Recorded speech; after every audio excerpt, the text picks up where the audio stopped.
culture, our heritage. We have so many things that do not have any connectivity to religion at all.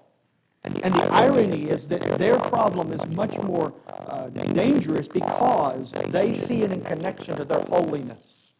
All right? I didn't really bring that up Wednesday, but the point is that within the context of their envy and their strife, and again, they're seeking their own pleasures, they're trying, again, to reintroduce Judaism in the way that they had it given to them before Jesus came.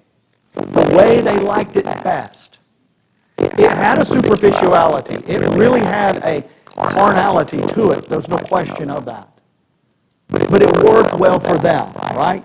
And when you have a ramped up persecution, and you've been a Christian for a little while, and you already are easily distracted, and you have those challenges happening at the same time, it's easy to see how you would fall into this mode. Some of it would be old habits that were hard to break, because some of it had to do with the difference in the social standing, how much you have, whether you're in the richer class or the poorer class. That's really the issue even in the Gentile world when you look at Corinth. 1 Corinthians 11 comes to mind because they were taking the meal, though they were taking it wrongly, separate from one another. They had cliques.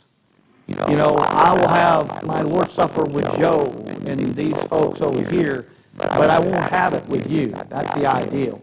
And so in order to be careful not to associate with them during that meal, which seems strange to us, I hope, but understand it's still a possibility that we can offend God just the same. I'm going to make sure I take it before you get there. I know roughly when Lance and his family is going to show up, all right? So I'm going to make sure.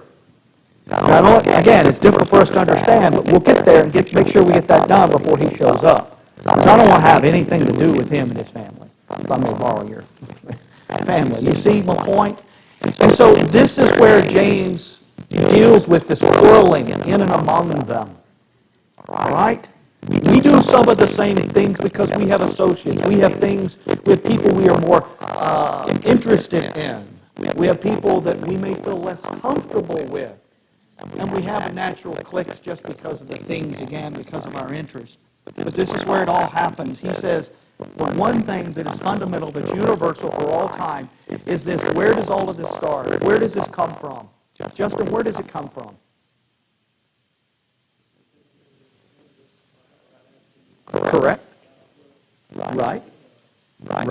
He says, look at verse 1, and yes, it's the wrong attitude. In your members. Now, is he talking about in the congregation? What did he say when he says in your members? It's a word. It's a personification. He's using the physical body, just like Paul did in 1 Corinthians 12. Remember, there ain't nobody that's least important. Why? Because what is the foot going to? What are you going to say to the foot? I don't need you anymore. Think about that. You know. You know you need that foot because that foot's going to help you move, right? People understand the